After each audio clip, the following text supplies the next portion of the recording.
Saturday morning. And that means it's time to catch up on the local and statewide high school sports scene. Welcome to High School Sports Talk on ESPN Radio 94.1. Now, here are your hosts, Matt Hatfield and Coach Ed Young. And good Saturday morning to you. It's the 24th of November. That means it's the last Saturday of the month here for 2018. Glad you are with us on Thanksgiving weekend on High School Sports Talk presented by VirginiaPreps.com. I am Matt Hatfield. You, sir, are? I'm the coach, Ed Young. How was your turkey day? Turkey day was all right. It was all. Did you get plenty of food? Plenty to eat?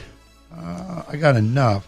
No leftovers because I didn't make the big bird this year for some reason. Oh, you had the little bird? Yeah, I had the or the medium-sized bird. Yeah, and I'm really missing the leftovers for today, yesterday, today, and of course Sundays. By law, you're only allowed to eat leftovers up until Sunday. By Monday, I'm breaking that rule. By Monday, everything has to be gone. Does that include the cheesecake and the pumpkin pie and all the dessert items? I don't know if they allow dessert. I think dessert is exempt, but everything else. Good. And I didn't have none this year, so. I'd have brought you. Smallest Thanksgiving meal I've ever had. We have Thomas Simmons, our producer engineer. How was your Thanksgiving, Thomas? I know you're more of a Halloween guy, as you've said many times. It was fine. It was just like a regular weekend day. Just the other day. All right. I'm still waiting for someone to tell me what Thanksgiving has that every other holiday doesn't have. Food, and more Every food. other holiday I've ever participated in has food. Has football. You don't really have as much football on. There's football on Labor Day weekend. There's going to be football. Super Bowl Sunday is a better day than Thanksgiving by that argument. He's the Thanksgiving Scrooge, Ed. Yeah, it's just it's a fantastic day. I'll take Thanksgiving over any normal, regular, run-of-the-mill day of the week. I will not take it over most holidays. They must have not given him the good stuff. Y'all are wrong when if he was you a take kid. Thanksgiving over 4th of July. You take Thanksgiving, you take these cold sweaters over the beach. No, I like 4th of July, but I couldn't eat no big turkey. You can have just as much food. You also get to make that food outside. Well, I'm a guy that actually prefers the cold over the warm because you can always put layers on. You can't go. Y'all taking beach. turkey over you presents? Can't go to the no beach one's with nothing taking on. Turkey over presents. Oh, I will take Thanksgiving over Christmas. I will go that far. Christmas by itself. Christmas is one without a doubt. Yeah, we're not arguing that. But Thanksgiving is just a prep for Christmas to get that food in there. I just can't eat a big turkey and pumpkin pie on July 4th. I wouldn't be able to do that. I eat an egregious amount of food every holiday. Well, guess what we have to talk about? We just mentioned family, food, and football, and we have some high school. The 3 Fs, yes, and they're all clean Fs. We have region football championship games to discuss with all of you, and it was a stunning Friday night across the 757 as we fire up the scoreboard from last night, the second to final Friday. We got one next week, but I think most state semifinals will be on Saturday next week, December the 1st, unless they get permission from the VHSL to move those games to Friday night, Ed. Not a good night for the Southeastern District, your league that you coach in with basketball at Nansemond River. Southeastern goes 0-2, the Bay Rivers goes 0-2, and the Eastern District 2-0 with a chance to be 3-0 as they have another team in play today. 6, 5, 4, 3, 2, 1, blast off. Where do you want to start? Do you want to go from top to bottom or bottom to top? How do you want to do this? Let's do bottom to top. Bottom to top. We'll start in Class 1, Ed, and across the picks, by the way. Ed is up on me by a game. Dadgummit, up a game. Blacksburg got EC Glass. I took EC Glass. I went on a limb, and it didn't work for me. But Class 1, Region A today, Essex, the number 4 seed, will take on the number 2 seed Northumberland in the championship. Over in Class 1, Region B, it was Riverheads, the 2-time defending state champs. The Gladiators victorious over William Campbell by a count of 49-14. Riverheads in position to claim their 5th state championship since 2000. They need just 2 more wins to get it done. Coach Robert Casto's team getting the nod over William Campbell 49-14. That means they've outscored their 2 playoff opponents, William Campbell and Alta Vista, by a combined total of 114-21. Mismatches? I say they are. I would say they're worse than mismatches. Lord, that's state playoffs? Well, William Campbell's got a good team, very sophomore heavy, led by Jeremiah Smith and Zakiya Towns and some 2 sport athletes in football and basketball. But when you get sophomore heavy teams at this stage of the playoffs, what happens, Ed? You in trouble. You show your youth, right? Yeah, you're going to show your youth. I mean, you can look great in one quarter, and the other quarter you have no clue how to put the helmet on. Well, Riverheads was dominant last night, 49-14. Nice of you not to mince words there. As Riverheads moves on to 11-1. Their only loss was to East Rockingham out of Elkton, Virginia. We'll tell you about them in a little bit here in Class 2. Also in Class 1, Region C, it was a game between Narrows and Galax that last year was 28-27, a nail-biter. Narrows has dropped 10 straight to Galax coming in. It would be 11 in a row. You and I both had it as a close game, Ed. Galax said it's not going to be close at all. 55-0 as the Maroon Tide thump Narrows to move to 11-2 overall, where they await the winner of Chilhowie, Patrick Henry Glade Spring.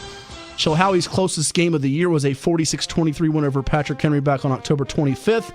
So right now, Galax and Riverheads, they could be on a collision course, even though Chilhowie's won every game by double digits in Class 1. What do you say? Who's the favorite there? It seems like those three are the cream of the crop between Galax, Chilhowie, Riverheads. You go the defending champion Riverheads, the team playing the best right now in Galax, or the team playing the best all year in Chilhowie. You just make it hard because it's everybody best in something.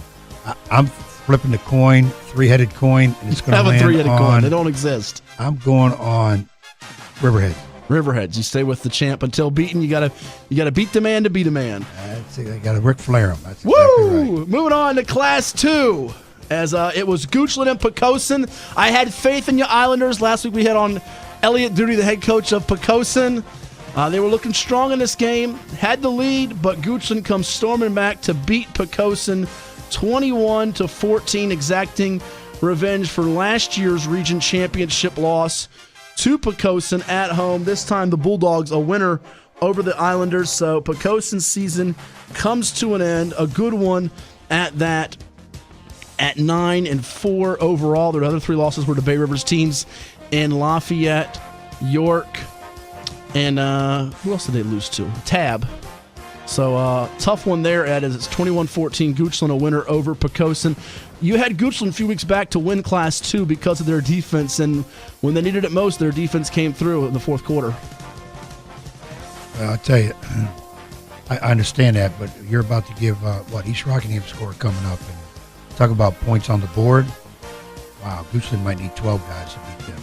Might need 12 guys to beat. So you sound like you're leaning against your pick there, as Devin McCrae, the quarterback, had 2 touchdowns in the fourth quarter for Goochland, including a 29-yard strike through the air to Perry Sneed Johnson to lift the Bulldogs over Poquoson. East Rockingham and Central Woodstock in Region 2B in the championship game there. It was East Rockingham 44, Central Woodstock 29. Mind you, Central Woodstock scored 63 last week on Luray. So in 3 playoff games, East Rockingham has scored 46, 51, 44, and I believe their running back Jawan Evans eclipsed 2,000 yards for the season last night, as they are 13-0 and looking mighty strong. Yeah, points on the board. You know, we always say defense wins championships in playoff time. You've got to have defense. But again, when you have a devastating offense, you're averaging, 42 points if my math is correct. In the playoffs, when you're supposed to be playing against fairly decent teams, especially if you get out of that round more one. Than that. It's more than that. Yeah, they've not had less than 44 in the playoffs. It's Goochland's in trouble. I mean, that defense better be really, really tight because Rockingham's putting points on the board in warm-ups. Warm-ups, but first-year coach in Alex Fruth having a good year for Goochland, but literally a 63-yard run by Evans late in that game put it away because it was 38-29 early in the fourth quarter, and he set stage with that 63-yard run to allow East Rockingham to catch their breath. He had 8 carries for 100 yards and a touchdown. 8 carries for 108 yards and a touchdown in the first half last night to Evans. So he's been having a absolutely fantastic season for East Rock as they win the region championship in 2B. Next week in Elkton, they will host Goochland with a state championship game berth on the line. Region 2C, Appomattox, the 3-time defending state champ, they are done. They fall to Radford 28-25 as the Bobcats beat Trey Lawling, the freshman quarterback of Appomattox and company. PJ Prelude, the running back for Radford, the son of former NFL DB Pearson Prelude, had another big game. Radford gets it done, so they will take on the winner of today's Richlands-Graham game. But it sounds like you are leaning with East Rockingham. You're all in on them to win Class 2, and I think I'm with you. I know I picked Goochland earlier, and I probably shouldn't go against them until their game was final, but that point's on the board by Rockingham. I'm a type of person. You got to outscore people. Yeah, your defense has to be good, but the name of the game is score, and they can do that. So I'm going to stay with Goochland. Oh, are you? That could be a mistake. I think I'm going to have to, don't I? Or you don't have to. You're allowed to switch. All right, I'll switch to East Rockingham. Now we move to Class 3. Today, Phoebus and Norcom, they square off at Darling Stadium. The number 1 seeded Phantoms at 11-1. The number 3 seeded Greyhounds at 8-4 overall. Two excellent defenses there. It might take just one touchdown to win that game. It figures to be one of those 13-10, 14-7, 7-6 type of games over at Darling with two excellent defenses on display. Winner there will be hosting the winner of Culpeper Spotsylvania in the Region 3B final later today. Up in Region 3C, it was the number 1 seed Heritage of Lynchburg rallying past the number 7 seed Liberty Bedford 44-28, and they've been doing it both ways this year. Brad Bradley's Pioneers, Ed. They have a talented quarterback in Jabari Blake getting some next-level looks, but they've won with their defense until last night. Their offense got clicking with 44 on the board against Liberty Bedford, and the winner there is going to get Lord Botetourt. Lord Botetourt prevailing over Northside last night in Region 3D, as it was Lord Botetourt besting the Vikings of Northside in that matchup. I'm trying to find the score. Goodness gracious, I missed the score here earlier. It was, here you go, Lord Botetourt 23, Northside 7. So maybe the best performance of the year for Botetourt on defense with that great running game. They had scored 63 and 62 the previous 2 rounds. They have a Virginia Tech commit on the line in Jesse Hansen, and that should be a doozy of a game in the state semis. Lord Botetourt, Heritage of Lynchburg. Folks out west believe the winner there is going to win the state championship. They thought the winner of last night's round 3 between Botetourt and Northside would be the favorite anyways, because they had split earlier this year, that Blue Ridge District showdown they played twice, and Lord Botetourt now clicking on defense to go with their punishing ground game. You know, I'm just amazed by some of these teams in the playoffs. So Botetourt was averaging 62 points in the playoffs coming in last night. You know, they had 2 backs go over 100 yards rushing last night, and the sophomore Hunter Rice and the junior Evan Eller. So sophomore, junior, they'll be back next year. If they don't win it this year, they could be positioned to make another run at it in 2019. So we'll see what Phoebus and Norcom. I do think the winner of Phoebus and Norcom today we'll see. We'll get to the state finals. I don't see the Region 3B's champ giving them much of a battle, to be perfectly honest. So likely that'll be out in Lynchburg at Liberty University. We could see a Lord Botetourt Phoebus, Lord Botetourt Norcom, or maybe Heritage Lynchburg draws one of those two. Moving up to Class 4, a much-anticipated battle last night in Williamsburg. I was there. Get your little outlet shopping done, have some Thanksgiving weekend, watch some football. And it was Lake Taylor, the Titans, Hank Sawyer's crew, beating Lafayette last night 35-14, as they did it with the great rushing attack and their defense, getting about 5 sacks on quarterback Zach New of Lafayette. And last night, Malik Newton, he was in top-notch form yet again for Lake Taylor, as he had just 92 yards rushing and a touchdown, but 2 receptions go for 101 yards and a touchdown, had about 8 or 9 tackles on defense. Jeff Foster threw for 150 yards, ran for 117 and a score, had 2 touchdown passes, both to Newton last night, as Lake Taylor ran for about 270 on the ground on a Lafayette team that was without 2 key players last night in Demario Tyler and Timmy Gillen, who starts both ways for them. It was 14-14 in the third quarter, but from there, Lake Taylor just wore them down, wore them out, and they move on to the state semifinals, where they will play host to the Eastern View Cyclones. Yes, Greg Hatfield's Eastern View Cyclones, no relation, beat Dinwiddie last night 45-35 in a shootout game there. So Eastern View with that high-flying passing attack with Matt Lowry. They're unbeaten, the number 4 seed at 13-0 overall. They beat Louisa and Dinwiddie to get here, 2 top-notch opponents that have been to state finals before. They will take on a Lake Taylor team that's been to state finals before, including, 3 in the last 5 years, 2 championships for Hank Sawyer's team. We'll hear from Coach Hank Sawyer and Malik Newton, as well as Corey Holloway, who had his, I believe, 10th or 11th forced fumble of the year last night, defensive end for Lake Taylor. He's got about 18 or 19 sacks on the season as well. Lake Taylor, Eastern View in Norfolk next Saturday, should kick off at either 1:30 or 2 o'clock in Norfolk. I see Lake Taylor prevailing in that game. I think Eastern View is, obviously they're good, very good, undefeated. I mean, can't be better than undefeated. But Lake Taylor's hitting stride, and they're putting points on the board too now. And notice a heck of a defensive club, but 63, 42, and 35. So I look for them in the 40s against Eastern View. Well, they are, and they've been doing it all year long, Ed. If you look at on the season, Lake Taylor's averaging, they came in averaging 46 points per game. It dropped just to 45.4 last night after the game. Lafayette's defense was really good, giving up just 6 points per game on the year. They put up 35 on them. And to me, the difference for Lake Taylor has been since that Norcom loss, they have won 6 in a row, and their defense is giving up just under 12 points per game in that span. Before that, they were giving up almost 24 points per game. So they've cut that in half. The defense has shown improvement from mid-October to now going into December, which is what coaches want to see. How do you get better?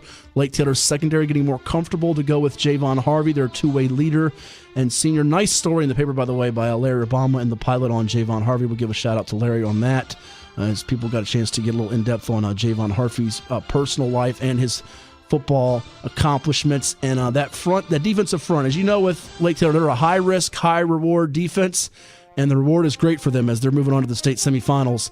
Too much pressure for Lafayette to handle last night against that defensive front. And for just about anybody, no shame, a great year for Lafayette. I think they'll be back. And when you're missing a key player or two, it's even harder to beat Lake Taylor. It's already hard enough to beat them. You miss a key cog or two, it becomes really problematic late in the ball game. Playoffs, you got to have all your guys. You really, especially your main guys, main guns, guys that have been doing it for you all year. They lost, 1,000-yard rusher. That's tough. I mean, could it make a difference? You don't know. But I'm just saying, when you go into playoffs, you want to have everybody that's been major contributor to you during the year. And we sent our best wishes to Patrick McKeechin, a lineman who got carted off last night for Lake Taylor. I believe it was some kind of ankle leg injury. So hopefully he's all right. Don't know what his status is moving forward as the Titans move on to take on Eastern View next week. In Region 4C and Region 4D, well, Mark Mosley's grandson not in action yesterday for Sharando, our pick out of Region 4C. They lose to Woodgrove, the top-seeded Wolverines, victorious 27-3 over Sharando. They will take on Blacksburg, the Bruins of Blacksburg High, victorious over EC Glass, the number 2 seed, by a count of 35-14. So Blacksburg at 13-0 plays host to Woodgrove at 9-2 overall. Blacksburg led by Tyquest Terry, the UVA commit at wide receiver, and a 3-year starting quarterback in Grant Johnston, who is maybe the most accomplished passer left in the field. I got a hunch we're looking at a Blacksburg-Lake Taylor collision course for all the marbles in Class 4. I would concur with that.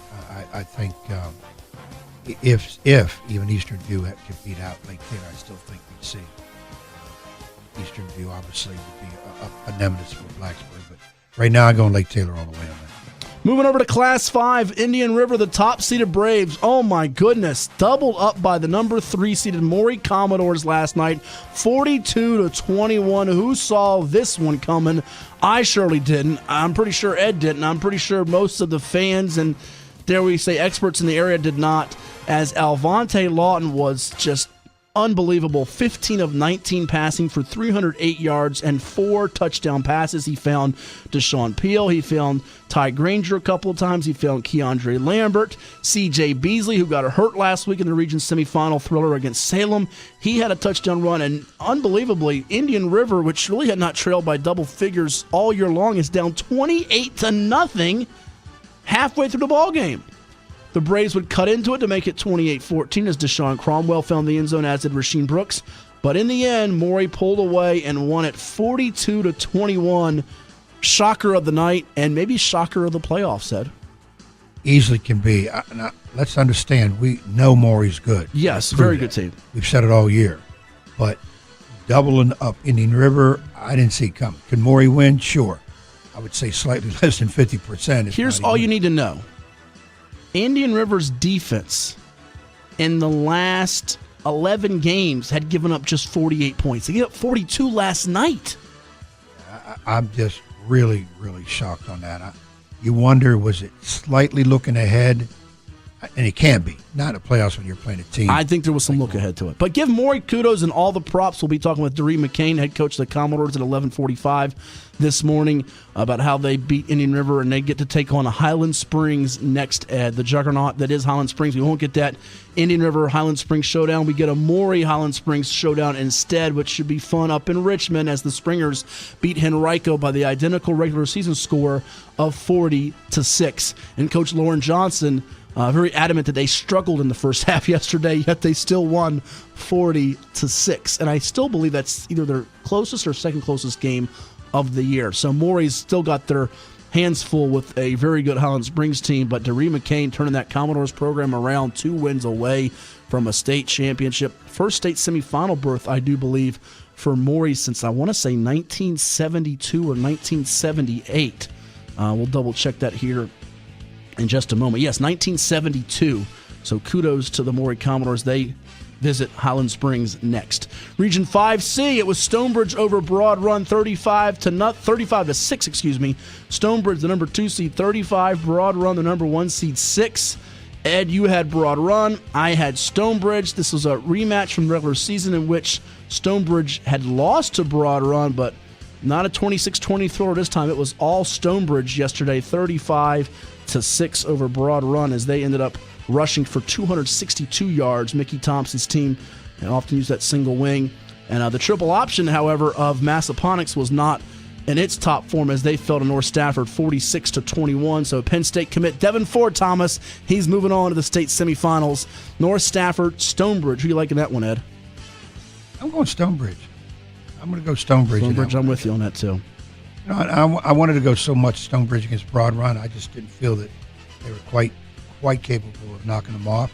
But, and they lost to them earlier. But of course, you don't worry about stuff that happened earlier in the season when you get into playoff time. But again, they made no doubt about it. And of course, Stonebridge does have a pretty nice tradition. They do, and we'll close up the scoreboard here with Class 6. In Region A, it was Ocean Lakes, the top-seeded Dolphins, a winner over Oscar Smith, 21-7 last night. Cam Kelly, the Auburn commit, who had been just sizzling. 4 interceptions last night, 3 of them by Jakari Holloway. We'll chat more about the Dolphins' win over Oscar Smith with Eddie Hendricks from the High School Football Scoreboard Show in just a bit here, Ed. Ocean Lakes 21, Oscar Smith 7. They'll play host at the Virginia Beach Sportsplex to Manchester, the number 2 seed. Yes, Manchester, as dominant as they've been, the number 2 seed with Brendan Clark, the Notre Dame commit at quarterback, beating Colonial Forge 21-7. As they had lost to Colonial Forge the last 2 years in the playoffs. And this is a rematch from a preseason scrimmage at the Sportsplex back in August when it was just hot as can be. Manchester, Ocean Lakes, both unbeaten. One moves on, one is done in the state semifinals. That's a tough place to lose your first and only game of the season is when you go into the playoffs, especially deeper. I guess the only thing worse would be losing in the state championship and you're undefeated. That would be extremely hard to take, but still got a lot of undefeateds there, and somebody's going to lose. And here's somebody going to get the first loss. In Region 6C today, it's W.T. Woodson playing host to the number 2 seed Freedom Eagles, whose only loss came to Lake Tiddo this year in Norfolk in September, while 3-time reigning state champ Westfield plays host to number 3 seed Madison today, 2 o'clock, I believe, or 1 o'clock. In Northern Virginia. Follow Devin Payne, our reporter on VirginiaPreps.com. He'll be tweeting out updates and have a recap later on the site. So there you have it. That's the scoreboard. When we return, we'll chat with Eddie Hendricks about Ocean Lakes and Oscar Smith coming your way right here on High School Sports Talk, presented by VirginiaPreps.com. Only on ESPN Radio 94.1. This is High School Sports Talk, presented by VirginiaPreps.com on ESPN Radio 94.1. Back here on High School Sports Talk, presented by VirginiaPreps.com with the coach Ed Young. I am Matt Hatfield, and now joining us from the High School Football Scoreboard Show. Follow his updates on the Facebook page, Scoreboard Show 941 there, as Eddie Hendricks, as he watched last night Ocean Lakes defeat Oscar Smith 21-7. Eddie, good morning. How was your Thanksgiving? Good morning, Coach. Good morning, Matt. It was fantastic. Glad to hear about y'all's Thanksgivings as well. Hope everybody out there had a great holiday. And what a game last night. A complete stunner, completely unexpected, and completely dominated really by the Ocean Lakes Dolphins, which it's a hard thing to say when you're talking about an Oscar Smith team coming in as, potent as they are. And, obviously there may have been some questions about the Ocean Lakes defense after the score-a-thon they had with Cox the week before. But they showed up to play last night, Matt. 21-7 was the final. They held the Oscar Smith Tigers to 121 yards of offense on the night and only 8 first downs. And again, you already talked about it a little bit, but Cam Kelly was basically on the run all night. He had 4 interceptions. Of course, you talked about 3 from Holloway. The other one was caught by Sean Hamilton, who also had a great punt return to set up a touchdown for Ocean Lakes, and caught a touchdown pass, trucked a defender as well on the touchdown pass that he had, the reception that really sealed the game in the fourth quarter to make it 21-7. But these numbers, just statistically for Oscar Smith, are something you don't see. The touchdown that they did get in the first quarter, it was a 5-yard run from Joe Bray, but it was a 10-yard drive because it was set up by a turnover. You take that drive out of the game, every other drive that Oscar Smith had the entire night either ended in a punt or a turnover. Wow. You just don't talk about Oscar Smith in those ways. You don't talk about Cam Kelly going 4 of 19 for 71 yards and 4 interceptions. You don't talk about him having 10 carries for minus 37 yards rushing. He was tackled for loss 6 times. Joe Bray had 61 yards on 16 carries and a touchdown, but really was not as much of a factor as we thought. Aaron Acevedo only had 24 yards on 9 carries. I mean, just the Ocean Lakes defense put the clamps down on Oscar Smith. Also, special teams was a big factor. The punting, the average punt for Ocean Lakes was 38.4 yards. Oscar Smith's average punt was 26.5. And what it did was it kept Oscar Smith's starting drive deep in their own territory, their own 10, their own 15, their own 23. They were having to dig themselves out of holes because of defense and special teams and turnovers. And it was just, and then also 9 penalties for 62 yards. Again, a couple of them leading to first downs. Just an uncharacteristic Oscar Smith performance, but I think it more talks to how good Ocean Lakes played last night. They had 255 yards of offense. Doesn't sound like a lot, but it's a lot against an Oscar Smith team. Jedlick did not have a great day completion-wise, 11 of 28, but 196 yards and 2 touchdowns. He also had 2 interceptions. So, Oscar Smith's defense kept them in the game. Really was the only thing that really was keeping them in the game. It was they had to lead 7-0, but Ocean Lakes had to lead 14-7 at halftime coming back, and then the third quarter was scoreless. But again, Eli Snowden, 45 yards on 15 carries. So it was a defensive struggle. Tank Land had 89 yards on 4 receptions and a touchdown for Ocean Lakes. But Ocean Lakes, if their defense plays like this, not like they did against Cox, I think they're going to have a better chance against Manchester, although we're talking about 2 13-0 teams. And you get to this point in a tournament, and Coach has been around long enough to, and coach many teams and seen a lot of things. And you get to this point in state tournaments, everybody's good. So there's really, it's really going to be kind of a toss-up, and I'm really looking forward to seeing this Ocean Lakes team go against Manchester. But they definitely shocked a lot of people last night, Coach and Matt, and it was a fine performance from the Dolphins. Very much so. Ocean Lakes a winner 21-7 over Oscar Smith last night. We're chatting with Eddie Hendricks from the High School Football Scoreboard Show here on High School Sports Talk, presented by VirginiaPreps.com on ESPN Radio 94.1. As Ed, it'll be Ocean Lakes 13-0, Manchester 13-0, as that defense for the Dolphins playing really great, trying to slow down the Notre Dame commit Brendan Clark, and a Manchester offense averaging over 50 points per game on the season. One other thing I was thinking about too, and you were talking about teams looking ahead possibly and not thinking as much about the opponent that's in front of them. Mm-hmm. Could Oscar Smith and Colonial Forge both have been guilty of that last night too? Because those two teams have played each other pretty much in either the region final or however they reclassed it. But Oscar Smith Colonial Forge has been a game that we've seen numerous times in the last few years, and so one more win for each. Next week, they're playing each other again for another chance to go to the state championship. So, I don't know, it's hard to talk about psychological when you're talking about high school football, but, both those two teams unexpectedly lose when they're on a collision course for, another rematch.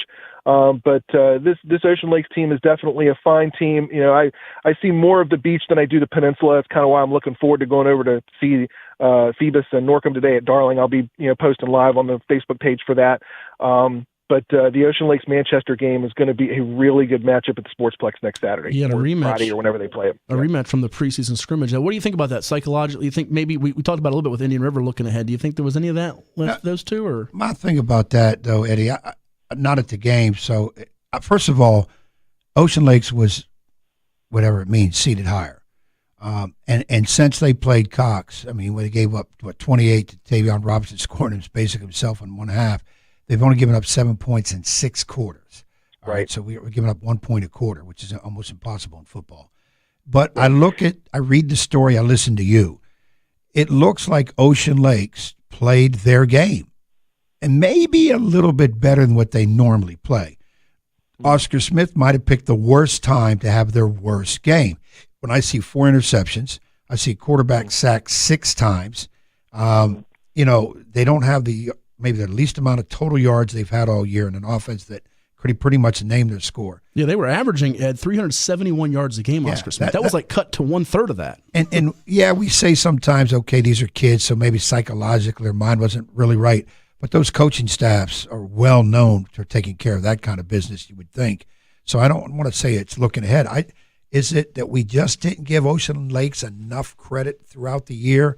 And here's the game where a lot of people said, 1 versus 2, but they're not really 1. Smith is, and Smith will move on. And Ocean Lakes just played the game, their best game. Smith played probably their worst, and that's your end result. Yeah, and like you said, Coach, they had the 28 points given up in the first half, and then basically second half last week and this week, 7 points. And, I think you talk about adjusting at halftime. Well, they definitely adjusted against Cox at halftime, and whatever game plan they came with, it was clear that they figured that the best way to win this game was to force Kelly to pass and to force him to pass on the run, because he was on the run pretty much from the get-go all night. With obviously we said the 6 sacks, 4 for 19, but a lot of these throws he was making, he was running out of the pocket. He did not have a lot of time to set and survey the field like he normally does. But he's more of a running quarterback anyway. But it was definite what their aim was, Ocean Lakes' aim last night, and whatever study they had, they definitely perform the game plan to perfection. And I think, like you said, I think it was more of a fact that Ocean Lakes played their best game and Oscar Smith their worst game at the worst time. But Ocean Lakes made Oscar Smith play poorly as well, I think. So we got to definitely tip our hat to the Dolphins. And Oscar Smith, again, a fine season, 11-2. But they expect to be at this point in the year every year, and even further. So definitely some disappointment, from the Tiger side. But the Dolphins get a chance to move on, and they're going to have their hands full with Manchester next week. They will, and it evens up the all-time series with Ocean Lakes and Oscar Smith at 3 games apiece. I got a hunch we'll see them play again in the future. Coming up next, we'll also hear from Joe Jones, the head football coach of the Ocean Lakes Dolphins. But, Eddie, we got 4 teams moving on, and then today we'll find out Phoebus and Norcom if they move on to the state semifinals. I'll see you over there at Darling Stadium, my friend. We'll see you this afternoon over there. Thanks. There you go. Thank you. Good job, Eddie joining us here on the High School Sports Talk presented by VirginiaPreps.com. You hear him often on High School Scoreboard Show with Richie Somerville on Friday nights here on ESPN Radio 94.1. Before we go to break and get to Joe Jones, let's squeeze in, because he's been waiting so patiently since the show started, our man Keith from Smithfield. Keith, happy belated Thanksgiving to you. How are you? Happy Thanksgiving to you, Eddie Young, and happy Thanksgiving to y'all. Where were you at last night, Keith? Did you go to a game? I didn't go to the game. I'm taking time off, rest up for the night game, and Okay. get ready. Go down to Surrey tonight. We got a benefit game against Surrey Cougars tonight. Oh, okay, basketball. I got you. And the girls tipping off at 6, and we tipping off at 7:30. All right. What else is going on there, I want Keith? Miss Eddie Young come on out there tonight. He ain't gonna do come on down to Surrey tonight. It'll be a packed house tonight. I think Ed's got some Saturday night arranged plans that he will have to take a rain check on that. Not to speak for him, but I think that's what you told me, right? I think I'm doing I plan to do a little traveling out of state, but I can't. You can't divulge what state you're going to. No. All right. Yes, North or south? Can you tell us that? State of confusion. Okay. Well, you stay in that state, but anyway, what else is going on, Keith? Also, last night I was in shock last night. I was in shock mode last night. What were you shocked about? Indian River? In the River game last night, I said, Lord, man, you down in the whole 20. I said, I hope they can come back from 28-point lead, and then Maury, man, Maury got a team. They got a good team over there. It's gonna be a challenge for Maury next week against Highland Springs because Highland Springs can beat you all kinds of ways. Well, they can, and they can do it throwing or running, and that's going to be a different kind of animal. But let's, like we said with Ocean Lakes and Joe Jones and his staff, let's tip the hat to Daree McCain and the Commodores for having that group ready to go against Indian River. They've been hearing probably all week and for several weeks how Indian River was going to come in and just stomp on them, but that was not the case last night. They doubled up Indian River 42-21. Best job any offense has done on Indian River all year, and I dare say in probably a couple of years. Yes, and also I want to tell the Maury fans, come on up there to Highland Springs. Bring a bus load up there. They need y'all to support those guys. All right, sounds good. Keith, we got to roll. We got Joe Jones coming up next, all right? Yes, sir. That Yes, is Keith sir. from Smithfield. When we return, the head football coach of the Dolphins of Ocean Lakes High School, the Region 6A champs, getting ready to take on Manchester in the state semifinals. That's Joe Jones coming your way right here on ESPN Radio 94.1. Now back to high school sports talk on ESPN Radio 94.1, presented by VirginiaPreps.com. Here's Matt Hatfield and Coach Ed Young. Back here on High School Sports Talk, presented by VirginiaPreps.com on ESPN Radio 94.1. Region titles around the 7-5-7 claimed by Lake Taylor. Maury won later today by Phoebus or Norcom. And the Ocean Lakes Dolphins in Class 6, a winner last night, 21-7 over Oscar Smith. And we say good morning and congrats to our friend, the coach of the Dolphins, Joe Jones. Coach, that had to feel sweet last night. How you been?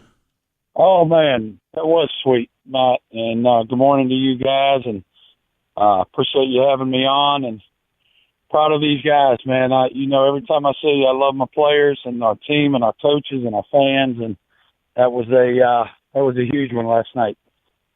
Hey, Joe, good morning to you. This is Ed. We listened to Eddie Kendrick's account of the game. He was there, and I'm going to tell you right off the bat so that you don't scream at me. I picked Oscar Smith, but I'm not the only one. I'm not the only one. You're probably happy about that, Coach, because when Ed picks somebody in a big game, it tends to go the other way. So that probably was a good omen for you, right? You know what? There's nothing wrong with being the underdog. It just adds to the bulletin board material and makes my talk before the game that much easier. Well, one thing is, whatever I say when it comes to football, nobody listens. Of course, I'm starting to think that happens in basketball too now.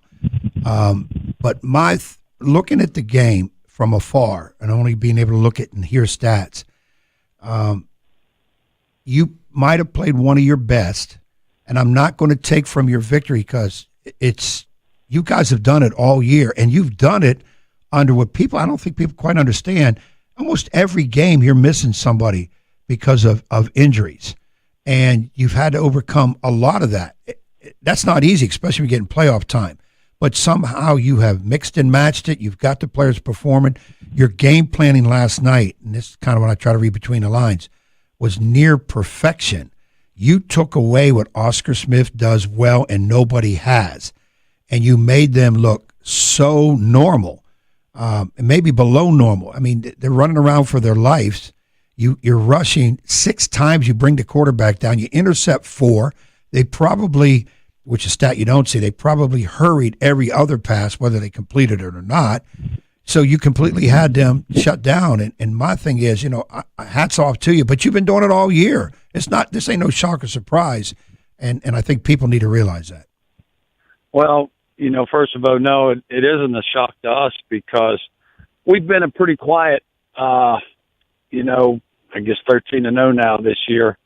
And, these guys have just been resilient. You alluded to injuries, and they started from the first inter-squad practice scrimmage we had, which happened to be at the Sportsplex because of all the rain in the preseason, on through the season. And again, last night we had two more guys get hurt. But these guys have been resilient between the injuries, between the hurricanes, and, playing the 3 toughest teams in the Beach District in 11 games. But we told the guys from the get-go, man, we just embrace the challenge, embrace the opportunity, and, it's next man up. These guys, again, they've just been resilient. That's why I love them. And it starts from the from the top with our administration is so supportive of me. And, man, I'm blessed to have the players I have, but blessed to have the coaches we have. Chris Ramey and Matt Lem have done just a fantastic job for the past 2 years, and Chris has been doing it longer than that. As a defensive coordinator, and Matt as the offensive coordinator. These guys put a lot of time into film study and seeing what we can do. And, without talking too long last night, that was the deal. We wanted to, Chris was set on pressuring them, and we felt we had the athletes on the defensive side of the ball to get after them and make them make some quick decisions. And, Cam Kelly is a great football player and a great athlete. And, as a quarterback, when he's playing there, you have to rush him, but you got to contain him because, he's so good on his feet. But as you said, we wanted to make him make quick decisions and make quick throws. And, on the back end, our guys did a great job covering them. And, what a game for Jakari Holloway to come away with 3 picks. Oh, that's the neat thing about your team all year long, Coach, as we've seen. It's been a different unsung hero every week, whether it's 1 week of Jakari Holloway, a Sean Hamilton. We know about some of the headliners such as Xander Jedlick and the Beach District Defensive Player of the Year, and Tank Land, the Maryland commit, but a different guy stepping up every week to overcome some of those injuries. You mentioned the preparation that you and your staff, along with your coordinators there, Matt Lim and Chris Ramey, throughout the week. How much was it not just preparation, but the motivation of some of these young men knowing we don't want our season to end against the same team that beat us last year? We felt that feeling against Oscar Smith when they took it to you last year. You wanted to kind of get that revenge back at them. Oh, absolutely. And, last year we went into the game with no one on our team really having playoff experience. Those guys were all, freshmen and sophomores when they had been to the playoffs before, and they all were just kind of guys on the sidelines then. And so we went in with no experience last year with it. And, we hung with them. It was 10-6, if I remember, early in the third quarter. We had kicked the field goal, and then we gave up 2 big scores, and that kind of ended it. And these guys have just been determined that, coming into it now we got a team full of guys that are on the field that have playoff experience.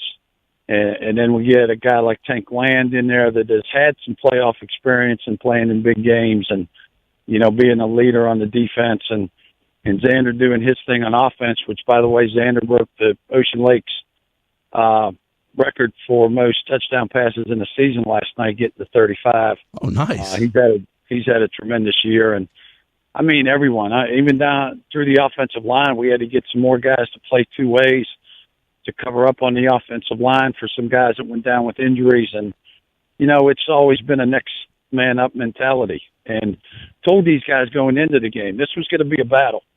And, I'm a big mental toughness guy and stress that to all the teams I've ever coached.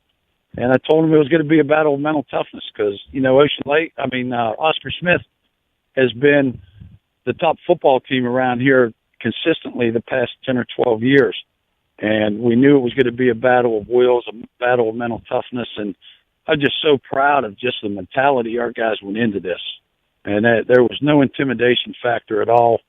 And they knew, we poured over film. Coaches had them prepared. I felt great all week through practice that we were ready to go for this game, and especially Thursday, nothing like Thanksgiving morning practice. And I'll shout out the old Ocean Lakes original coach, Jim Prince, stopped by practice. And nice. I got him to talk to the team a little bit, and he gave his famous I Am Somebody speech that he brought to Ocean Lakes in 1994, and appreciated Jim for doing that. But the alumni, we had Derek Nottie from the Chiefs. He just played Monday Night Football game against the Rams. Mm-hmm. He's on the sideline helping us as a get-back coach and helping get the guys fired up, and other players from last year and from previous years that have come in and talked to these guys. And, they were just we were ready. We were ready. I told Scott Johnson and I have been good friends for a long time and through the coaching circles. And I told him before the game, I said, Coach, we're as ready as we can be. I don't know what we could do to get more prepared. And the guys went out and follow through with it, and offensively and defensively. We had a good opening drive to start the game, and a little mistake on the routes down there inside the 20 threw a pick, but these guys just keep fighting back, and they refuse to lose. And we got a big one coming up, but before I even got home last night, Coach Lem had the film up and the trade film ready, and getting ready to get to work for Manchester.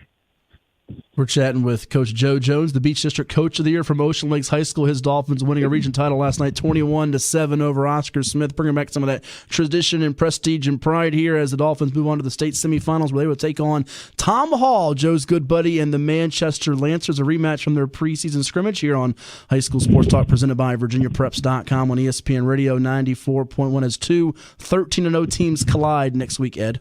Well, Joe, the thing I got to tell you, Joe, is I think a couple of years ago I had to learn you a little bit. I said, stop running the ball all the doggone time. You beach coaches, all you want to do is run. And I think your quarterback is 35 touchdowns, school record, over 2,000 yards passing. Okay, so I picked Oscar Smith, but doggone it, give me credit because you put the game plan into passing, and I told you that way before. Well, I'm hard-headed being from Western Pennsylvania. That's right, right. Run first and pass if you have to. And with your blazing speed when you played as a tight end, if people don't know, you were one of the best blockers ever, because when you had to run and catch the ball, it took a quarter and a half for you to catch it. So you always used to running. Absolutely. I don't think I ever beat anybody deep. It was always something short and lower the pad level and get what you can get. But your kids have done that. I mean, you've really mixed it well enough that it has worked. And I think another thing, and correct me if I'm wrong, you guys beat up on each other in the Beach District like crazy. Your first 2-round opponents, Beach District, Beach District, Beach District. Now your kids get a taste of somebody on the outside, and look who it is. One of the best around, period. Dad had to have those kids all geeked up for that. Oh, yeah, it was. And, we try even in the preseason with our scrimmages and our jamboree. We have Indian River and Heritage. Two teams that are always in the playoffs and successful down here. And we brought down T.C. Williams from up north. You remember the Titans. And just bringing them down to get a taste of some of what football is like in the northern end. And then last year we had Lake Taylor. This year we had Manchester. And we wanted to give our kids a taste of, if we want to get to where we say we want to be, this is the level we have to play at. And, Tom and I, you said it, he's like a brother to me, and we're great friends. We vacation together. And, this was all set up last January in Emerald Isle, out on the balcony of the beach. I won't say what all we were doing while we were discussing this, but you're suntanning. We were suntanning, absolutely. And, we said, even when we left the scrimmage this year and we brought the teams together, we said, guys, our goal for both teams is to play each other again, either at Manchester or here at the Sportsplex. And, it's pretty cool that that kind of goal and all that is coming to fruition. They've had a heck of a season. I saw them play against Monacan, and, Manchester is another big mountain to climb for us. But, I tell our kids every day, I love them, I believe in them, and I believe in us. I believe in us as a staff and as a team, and with the players, these guys. I will never bet against them. Well, Joe, one thing about good for you against Manchester, I mean, you already know what you're playing. That Notre Dame commitment, that quarterback kid Clark, no interceptions on the year, so you already know what you're up against. And I'm kind of thinking, you bum rush Kelly like crazy without divulging everything. Something that probably is going to have to be in the game plan for Manchester is you got to keep this kid guessing every single time that ball snapped.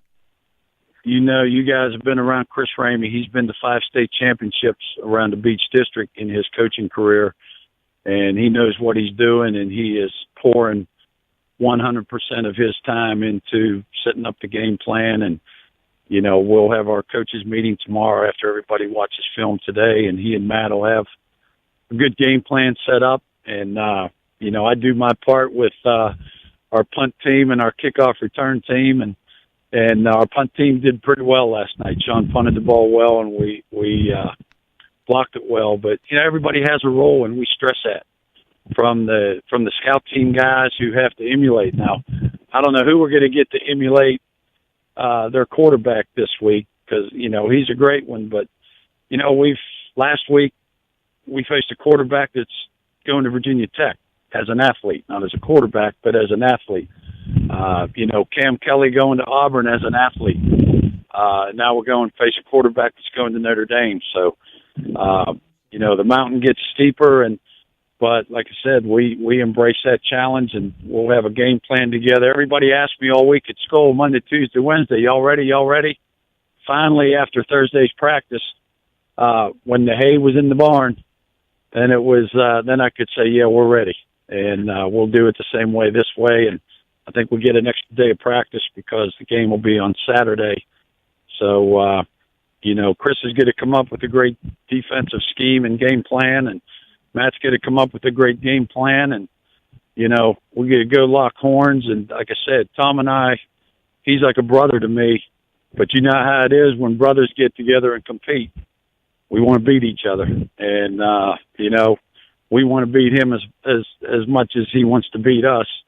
And they've done a great job. They've got a great football team. And, too, hats off to Oscar Smith. I mean, they've been traditionally so good over the years. And it's been a kind of nemesis of mine being in the Southeastern District in the past, playing them, coming close a few times, but never getting over that hump. So, yeah, that was sweet. But they're a great football team in tradition.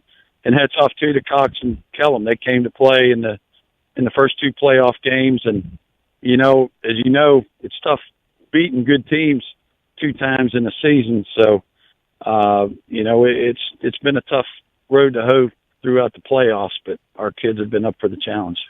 Well, a big mountain climbed by Joe Jones and the Ocean Lakes Dolphins last night. 2 more to go until a state championship. They take on undefeated Manchester in a much-anticipated state semifinal clash next week. Coach, congrats on a great year. I know you're not done. Keep it going, and thank you so much for the time this morning on the show. Hey, anything for you guys. I appreciate what you do, and you saw the picture I texted you, Matt. That's yes. What I do on Saturday mornings. Now, I'll tweet that out if you don't mind, by the way. Can we tweet that out? Yeah, go ahead. All right. Go ahead. I had to miss 3 of them because we had 3 Saturday games, and now that it's coming that we got to play a state semifinal on a Saturday, we've got 3 Saturday games experience behind us. But that's the only 3 days I missed you guys on the radio. I appreciate what y'all do for football around here and helping get our players, noticed and recognized and all. And I think it's great. Thank you, Coach. Thanks, Joe. Wish you continued success, and we'll talk soon. All right, sounds good. Thanks, guys. That is Ocean Lakes head football coach of the Ocean Lakes Dolphins, region champions in Class 6, Region A. Joe Jones with us this morning here on High School Sports Talk, presented by VirginiaPreps.com on ESPN Radio 94.1. Done a great job there, Ed. In a program, too, that just a couple years ago, you remember when they had the change from Chris Scott to Joe Jones, people were saying, oh, my goodness, this program. Players. He has done a phenomenal job of keeping things together and making Ocean Lakes a state title contender yet again, just 2 wins away. They got a big mountain to climb, though, with Manchester. And let's not. He made a good point. Let's not have any pity for Oscar Smith. They don't need it. No. They're going to be there again next year. They're strong. Hey, they can't win them all. Okay, they made some mistakes. Who doesn't? And let's give credit to Ocean Lakes for winning the game, not Oscar Smith for losing it. Yeah, we'll put that picture out there on HS Sports Talk 94. Pretty neat of him. Porch we appreciate dogging. him always. Porch dogging, yeah, I like that. You're going to see a new thing. He's going to do some porch dogging. We're going to send Joe Jones on some porch dogging. When we return, we got more to do here on High School Sports Talk. We'll hear from Hank Sawyer of the Lake Taylor Titans and a couple of his standouts, Malik Newton and Corey Holloway, who's got the nickname of Gripper. We got to find a nickname for Newton, by the way. And we'll also hear later on the show from Doree McCain of the Maury Commodores Region 5A champs, right here on your home for sports, High School College Pro. It's ESPN Radio 94.1. Recapping another busy week of prep sports, it's High School Sports Talk on ESPN Radio 94.1. And we welcome everybody back to Saturday morning High School Sports Talk, brought to you by VirginiaPreps.com. I am the coach, Ed Young, and my partner, Matt Hatfield, caught up with 2 Lake Taylor Titans, Malik Newton and Corey Holloway, after their big win over Lafayette. Let's listen in. I'm here with a couple of happy Lake Taylor Titans. They are the region champions in Class 4. They come to Williamsburg victorious today after Thanksgiving, 35-14 over Lafayette. Number 3, Malik Newton on the left. Number 11, Corey Holloway, a.k.a. Gripper, on the right. Guys, let's start with you, Corey. How does it feel to win a region championship? You beat an undefeated team, and you're going to the state semifinals. I mean, it feels good. I know all the hard work we paid off, all the hard work, that's all it is. And the humbleness, that's it for real. I believe coming in you had 17 sacks, 10 forced fumbles. This is nothing new for this defense, but this defense has transformed and gotten better as the years gone along. How has it happened? Yes, sir. At practice every week, we working harder and harder by the day. Coach Sawyer's pushing us, and we pushing ourselves. Doesn't hurt when you got someone like yourself, Tavion Copeland, Ikeem Wright, and this guy too. He runs the ball and he makes tackles. Malik Newton, you had about 7 or 8 tackles in the first half. Second half, though, as we found out about you in the Maury game and other games this year, you get stronger as the game goes along. Did you know with it being close that you had to put it away? Yes, sir. I had to. Coach Sawyer told me that when the game gets tight, I just carry the team and help the team out, and that's what I did. We know about you as a ball carrier, closing on 2,000 yards. I mentioned you as a defensive player from the linebacker spot. Tonight, though, a couple of receptions for 101 yards. I think you matched your season total in touchdown catches. So what'd you see on those 2 plays? Man, my O-line, they blocked out, and then I just seen the seam, and I hit it. And the rest was 6 points to the house with touchdown. Your punishing style a factor all night long. Corey, this game was tight at the break. What was sort of the mood and halftime locker room? Did you feel like you guys could be up more? Yes, sir. We had a lot of mistakes first half, but we went in there and we talked about it and we came out and we worked. How much did some of the battles you had, more in front of a packed house, for both of you guys, Phoebus this year, we had to come back at the very end, prepare you for this playoff run? Tonight's game, what's up ahead? I mean, prepared as mentally and physically, because we had to get back in and we had to capitalize on the mistakes we did, and that's what we did, practice hard. Mm-hmm. And from your only loss here, which was to Norcom, this team sort of got, I think, angry from that. What did you guys do as upperclassmen to kind of get the younger guys in line to say, hey, we've got to straighten up or we won't get the state championship run going? We just took that as motivation. We lost, and we came back next week working harder and harder. Mm-hmm. And the tradition for Lake Taylor football, you got to eat Thanksgiving with the team on Thursday. You're 2 wins away from the state championship. You play an undefeated team in Eastern View who's beaten Louisa, beaten Dinwiddie, some good teams you know about. Give me sort of the confidence level for this team right now as you go into these game coming up on Saturday. We're going to go in Sunday, watch film, come back Monday, and do the same thing we do every week. Practice harder and harder, and let's go against each other. Pushing our young guys, we gotta get it. We have to. As you can see today, our center went down, so we had to bring it back up, and he stepped up for us big time. How much was this game for him too at the end there, knowing that he went out and that's a key cog for your line? That was a big time right there. We had to tell our secondary to come in and do his job. We wish a speedy recovery to Patrick McKeechin, but that's Malik Newton, Corey Holloway, the Titans. We got another home game coming up on Saturday, December 1st at 2 o'clock against Eastern View. Congrats on the region title. We'll see you soon. Thank you.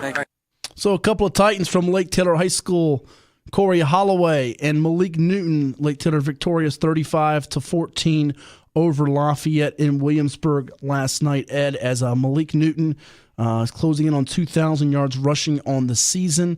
Only a sophomore. That's the scary thing. He came in with 1,718 yards rushing and 26 touchdowns on the ground. He had 1 rushing score, 2 touchdown catches. So that's going to give him, if my math is right here, he's going to be at about 1,814 yards going into next week. So he's got a chance to get it against Eastern View to go with his total on offense, 31 touchdowns from scrimmage. As for Holloway, who I think is a lock for first-team All-State on defense now too, give him a couple sacks to give him 19 on the year, and he's got 10 forced fumbles. And coming in, he had 84 tackles, 34 for loss, which is a monster year.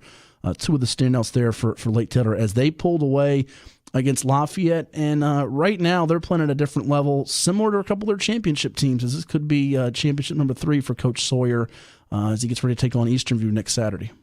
Well, again, we know what they're known for, that defense.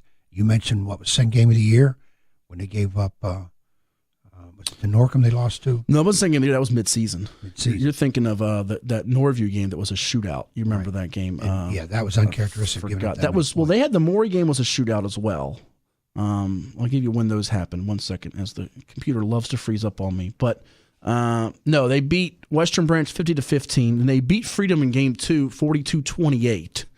and that was a team that beat them pretty handily in Woodbridge last year, so they got a measure of revenge there. Game 3 on a Monday night reschedule was Maury 49-35, and then 58-27 against Northview. So early on, you were saying, what's going on with this defense? It's giving up 27 points a game, and then they were able to bounce back. And after the Norcom game, which came on October 13th on a Saturday, was Norcom's homecoming. And much like we've been saying all morning long, like, well, what's wrong with Lake Taylor when they lose, or Oscar Smith when they lose? Well, they're playing another team who's got to be good to beat them, because it's a story we're talking about. Oh, my goodness, Oscar Smith and Indian River lost. It was the regular season game of the year in the 7-5-7. Well, it means Maury and Ocean Lakes did something right. It's not so much what did Oscar Smith and Indian River do wrong, and they did do things wrong, but there's good coaches on the other side and players that are talented, and especially in the case with some of these region championship teams. I mean, Maury's got a 4-star All-American and defensive back in Sheridan Jones going to Clemson. No slouch here. I mean, Ocean Lakes has a 4-star going to Maryland and Tank Land. These are ranked kids nationally, folks. These aren't just, your run-of-the-mill all-district players. There's my little rant for the day. A little bit more than that, right? And when you get into playoffs, the deeper you go, somebody's got to lose. They don't end these games in ties, and it's going to be a very good team losing. Just like if next week, I'm not saying they're going to lose, so I know people are going to think I'm, jump off a cliff here. If Maury and Ocean Lakes don't win, they're playing a 3-time defending state champ in Highland Springs that's been in pursuit of Hampton's all-time record for points in a season. They're that good, okay? They're playing a Manchester team that was beating its opponents at one point going into the playoffs 60-6 with a quarterback who's got 30 touchdowns, no picks, going to Notre Dame, might be the Gatorade State Player of the Year. He's that good, okay? And listen, those two teams might not win it. Westfield's got the longest winning streak in the state, and they're going for a 4th state title. They're really, really tough to beat. Just ask Oscar Smith, who lost in the last 3 years in the state championship in grueling fashion. Yeah, it's good teams eventually got to lose. It's that simple. When you have 2 great teams playing, somebody's losing. Somebody doesn't lose very often in Norfolk, and that's the coach of the Titans. Yeah, this guy never loses. Well, he does lose in his house. Yeah. He's even though he wins titles and whatever, he's still chasing his wife, and he's doing dishes. So she's unbeaten in the house is what you're saying? No question. All right. He'll admit it. I think he'll admit it. Well, let's hear from Hank Sawyer of Lake Taylor right now on ESPN Radio 94.1. All right, I'm here with Lake Taylor head football coach Hank Sawyer. His Titans win it tonight 35-14 over Lafayette in Williamsburg. The day after Thanksgiving, coach, you got to celebrate with the team with some turkey on Thursday, and you get a region championship trophy on Friday. How you feel? Pretty good. I mean, everybody's been waiting for the Lake Taylor Lafayette battle for a long time, and we're happy to be on, come out on top. Just I told the kids you got to want to win more than you want to breathe. And I reiterated that at halftime. And they're very focused. They're very focused all week. We went to 4 different places this week to practice: Old Dominion, Norfolk Catholic, and Powhatan, just trying to find a turf field because we didn't want that to come into play with the kicking game and the skill guys running. Mm-hmm. Well, the sign of a team, the characters revealed in tough moments. They tied it up 14 in the third quarter. You probably felt like, man, we could have been up 2 or 3 scores in the first half. But this team's maturity level, you outscore them 21-0 the rest of the way. Your main leader stepped up, Malik Newton on offense, Javon Harvey, and Corey Holloway. Gripper, what can you say? I think his 11th forced fumble of the year, 18th, 19th sack. He's been awesome. Well, the whole thing is the offense needed to stay on the field. Even if they didn't score as much as we did, they needed to stay on the field because that was the best defense to keep Lafayette off because they're used to, 3 yards here, 4 here, 3rd and 1, 4th and 1, keep the chains moving. Sort of the old 3 yards in the cloud of dust. Well, and you guys hit some big plays earlier. I believe it was 5 or 6 for 20-plus yards, a couple called back on penalties. But in the second half, Malik Newton was that sort of closer, punishing and finished them away. Right, he did, and Jeff read it well. And the line is, great. Our center got hurt, but we put another center in and we was able to maintain some things. So we feel pretty good about, we'll celebrate this one tonight, but next week I think it's Eastview, they're telling me. Yeah, Easterview's undefeated beat the likes of Louisa and Dinwiddie to get to that game next Saturday for December 1st at Lake Taylor. What's it say about your running game to have 3 different players amass unofficially 268 yards and your offensive line? I know you had a tough injury there with Patrick McKeach, and we wish him all the best recovering, but what's it mean? We feel like, man, we got a lot of alpha males, whether it's running back or quarterback, receivers, they block. The offensive line, I can't say enough about them. It's just a very good team effort. and more importantly, everybody on the team understanding what their role is and what they need to do. I'm not asking anybody to do anybody else's job.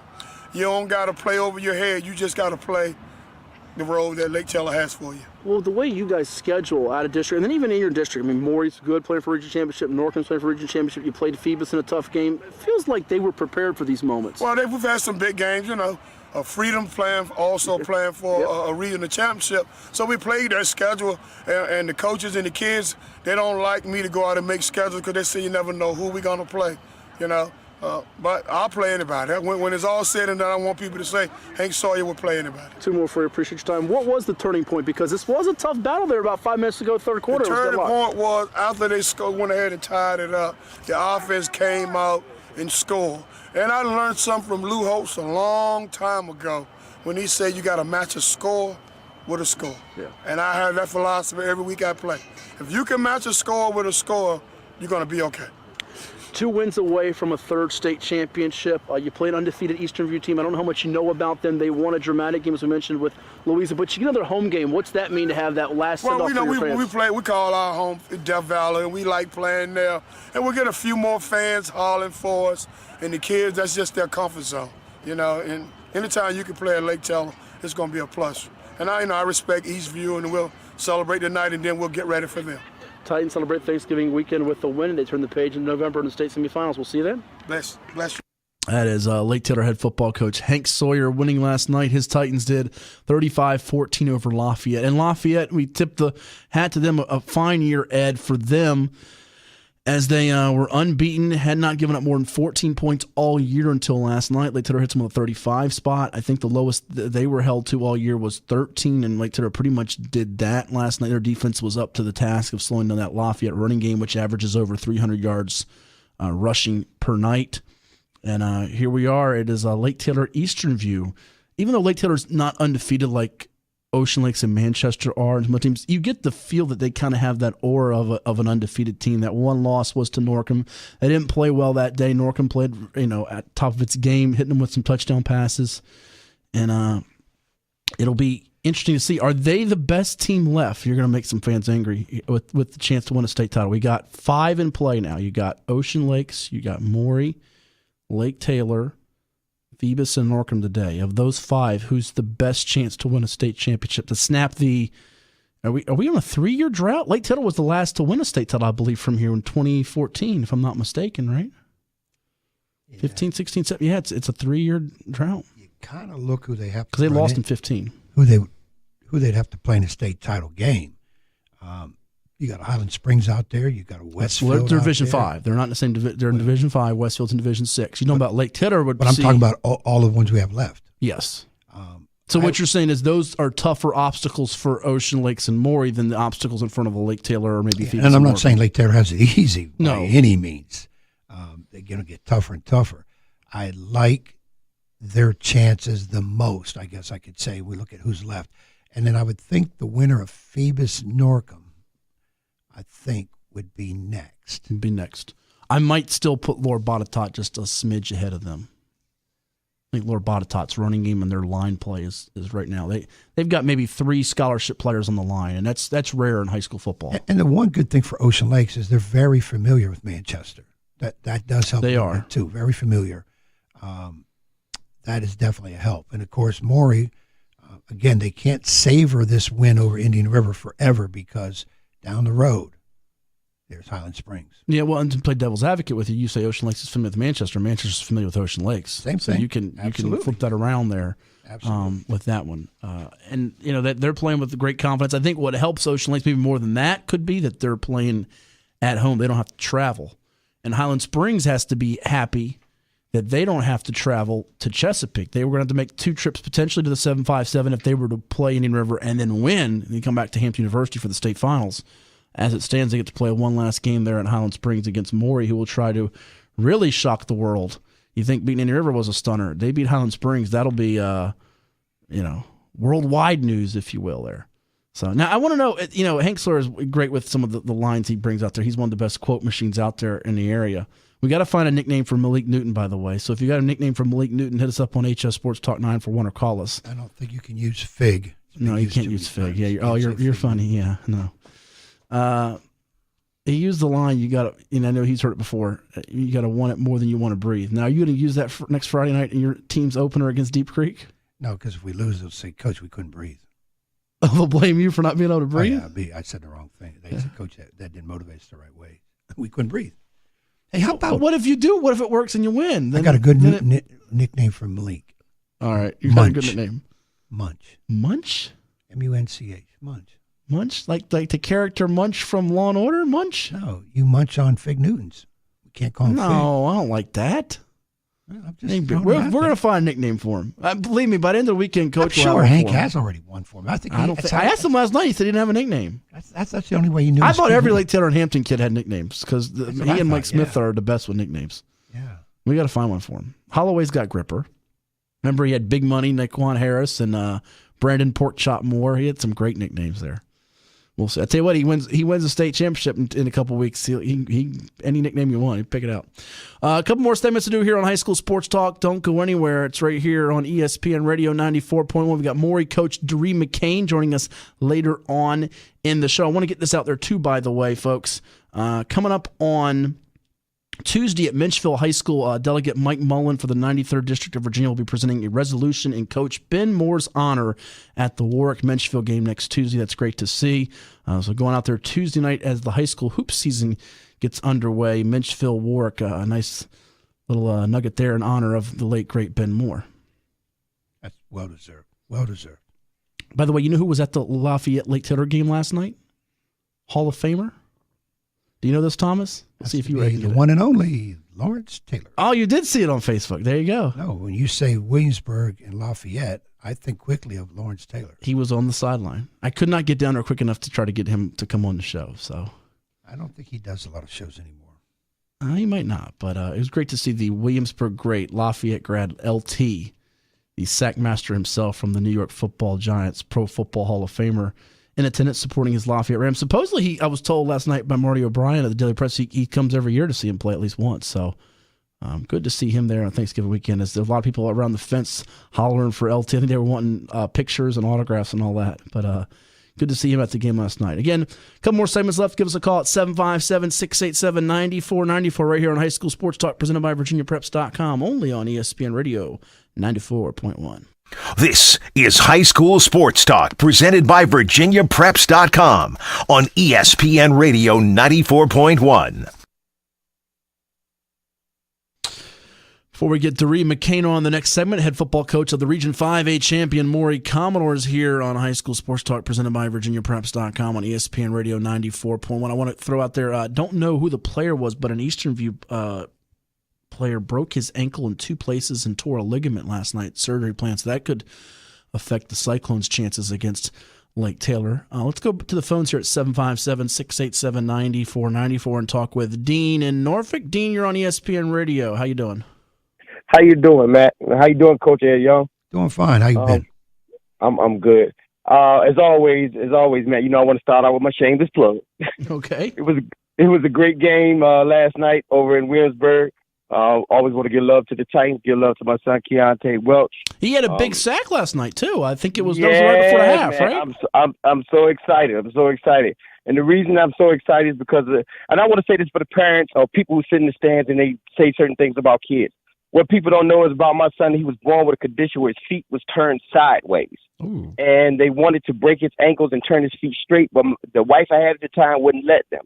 And so to see my son just to be able to even play football is amazing to me. So I always try to give him love and let him know that he's appreciated, because what I told my son was when he was having a difficult time making the starting rotation at Lake Taylor, I say, son, hard work beats talent when talent is hardly working. So you're going to have to work harder than other kids. So, and I also want to give love to the Eastern District because we got some tough teams, great level of play. And if Norcom wins today, do you realize that we will have 3 region champions within our division? Never happened before. District. Never happened before. Ed's going Phoebus today. I'm going Norcom today. We both got it close, though. I think I picked it 13-10. You're going Norcom as well. All right. I'm going Norcom. There you go. You break the tie then. Greyhounds get the nod. I love y'all show. I love what y'all doing, man, and y'all keep doing the good job that y'all doing. Thank you, Dean. Appreciate it. And good to see Keontae having a great game and impact last night. One of many quality defenders on that Lake Taylor defense there. Ed's going Phoebus 21-14 today. I'm going Norcom 13-10. I am going on a limb a little bit. I thought, although, the more I'm hearing, people are starting to buy in. You think a 4-loss team this time of year, can they do it? But they've got the confidence from beating Lake Taylor this year, having played those games with them in Maury, also played a Lafayette this year. So they've been battle-tested, just beat Hopewell, the reigning state champ. And Phoebus, they're never intimidated. Phoebus is always ready to go in big games. For many, many years, back when they had Bill D coaching and Stan Sexton, 7 state titles. Jeremy Blunt played for Coach D. He's won a state title as a player, trying to do it as a coach there. So that should be a defensive grudge match. If you like those, you'll like Norcom Phoebus. Get on over there today at Darling Stadium at 2 o'clock for kickoff. If you can't make it, follow my updates on VirginiaPreps.com, on the blog, on Twitter at Hatfield Sports. Eddie Hendricks will have you covered on the Facebook page, Scoreboard 941 on ESPN Radio 94.1. So you'll have a lot of ways to get updates of what's going on in that game, Ed. Basketball season starts this coming week, Monday, Tuesday. We mentioned Ed Young's Warriors of Nansemond River. Do you play host to Deep Creek? Is that at home or road next Friday? Home next Friday. I got there next Friday and either root for his Warriors or root against Ed Young. You have two options. You can root for his Warriors or root against Ed Young. But no, in all seriousness, high school hoops is getting ready to start. We got to do our preseason top 5 for the area. We're releasing our top 10 countdown this weekend, the next few days on VirginiaPreps.com for Class 6 through Class 1. We're going to sprinkle that in amidst all the football coverage on the site. I know people have been wondering where it's at. We've got it coming, folks. We're going to do it a little differently this year, how we release it. Nonetheless, Ed, I'll give you my top 5 preseason area. I'm going to go 5-1 here. And I'm really caught on the 5 spot. I'm going to go Oscar Smith. I think that their football season ending a little early. They'll get Brequan Harrell ready. So I'm going to go on a limb and put them 5. They got some new faces, but they're pretty experienced in the backcourt, and guards will help you go a ways. I'm going to go Phoebus 4, Western Branch, Paul Hall's Bruins 3. They have a great point guard in Kendall Bynum. Phoebus having that athletic wonder and Kyrie Temple. I'm going to go Maury 2 and Lancetown number 1. I watched them in a benefit game this past week against Cape Henry. Dwight Robinson may have his best team he's ever had. They are dynamite. I don't have an issue with your ranking at all, and when you tell me something that you've seen and I haven't seen, I have to go with you because you know what you're watching. Okay. You're speaking very highly of Lancetown, and they're already good. So I'm going to stay with that. You're going to stick with it, saying you're a copycat. Copycat. You're terrible. That was no fun. Let's go to the phones. That's more fun. And talk to Maurice in Virginia Beach. What's going on, Maurice? Hey, man. Ed, really enjoy your show. Matt, the stat guru. Those who may not know, he's those hands type faster than you'd ever believe. But I had to call in for a couple of things. First off was I was at the Maury Indian River game last night, and I tell you it was a very, very, very surprising outcome. Had a chance to cover Maury maybe 5 times this year, and Indian River 3 times. So I was expecting Indian River to try to use the power and physicality that got them to the championship game, but I was very, very surprised they came out throwing the ball. And I talked to a couple of guys on the sidelines, and they thought that they had deviated from one of their strengths. But following Maury, I tell you, their strength is on the back end. So Indian River trying to throw the ball as often as they were kind of playing right into Maury's hands. Good point. By abandoning the run as early as they did. And I tell you, I've been covering football now for ESPN for like maybe 9 years. And Maury has really, really impressed me. I had a chance to speak to the coach briefly last night. I tell you, man, it's always impressive to see a program come out of the doldrums and to turn around to a regional final and then to beat Indian River in the way that they did. Yeah. To me, the game was never in doubt. Right off the bat, they scored on the opening possession, scored again, and there was a beautiful touchdown catch by Granger right before the half to make it 28-0. And I was really in awe. And they have a former Lake Taylor product on defense doing an outstanding job. Of course, you can't have a great team without a defense. They're known for their offense, but Mike Privet, right? Mike Privet, linebacker, played in Office State and also Louisville. Talked to him last night, and he said, man, it's just a numbers game. You know, we're going to say, hey, look, if you're going to run it, you're going to run against 9. If you're going to throw it, you know, hey, thank you very much because we want you to throw it. That's exactly what Indian River did. So beautiful coaching there. I like that move. You always like to see teams. I think Bill Belichick is known for taking away the strengths. So Maury said, look, if you're going to run, you're going to run against 9. If you're going to throw, have at it. And they just couldn't do it. So it was a great day for Lake Taylor. I want to ask you, is Freedom still alive, or did they get eliminated? Yeah, and we got a roll here, Merce. I'll put you on hold so you get the answer. Freedom plays today against W.T. Woodson in the Region 6C Championship. Both Ed and I are picking Freedom to get the win over W.T. Woodson. They were missing Jason Hawkins when they lost to Lake Taylor, their best defensive back. He is back now and making a big impact, and they have a great running back in Tyquan Brown approaching the Prince William County rushing record. I got Freedom 29-13. Oh, actually, Ed's going Woodson 22-17 today. You like the Woodson defense with Christian Yost there. And real quickly before we go to break, Hank Sawyer telling us the new nickname from Malik Newton, the period, meaning when you give him the ball, it's over. He's on the assignment. Give him the ball, he'll finish it. The period. I like that. Period. It's over. There you go. I like that. I don't like it. You don't like it? All right. You're going to find something better than a period? All right. When we return, we are hoping to chat with Doree McCain, head football coach of the Maury Commodores, Region 5A champs. Could it be 3 Eastern District teams in the state semis with Maury, Lake Taylor, and maybe Norcom? Well, we'll chat about the Commodores win over Indian River next on ESPN Radio 94.1. Now back to high school sports talk on ESPN Radio 94.1, presented by VirginiaPreps.com. Here's Matt Hatfield and Coach Ed Young. Back here on the show, Coach, we now are joined by a special guest. He is the head football coach of the Region 5A champion Maury Commodores, also co-Eastern District Coach of the Year. 42-21, Maury doubling up, top-seeded and previously unbeaten Indian River last night in Chesapeake in front of a packed house. We say good morning and congrats to Coach Doree McCain. Coach, a pretty sweet win for you. That's got to be top of the list, right? Yeah, man, it was a good win for the guys last night.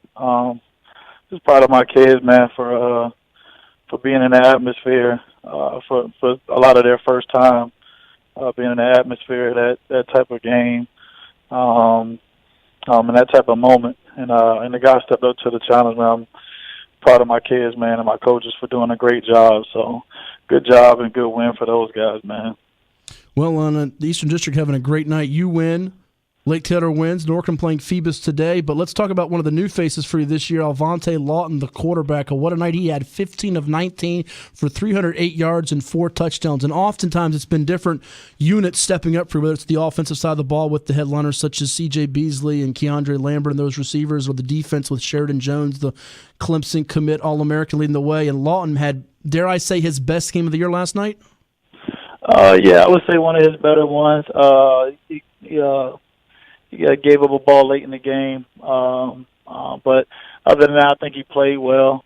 I think he led the guys, and he did a phenomenal job of just stepping up in the moment.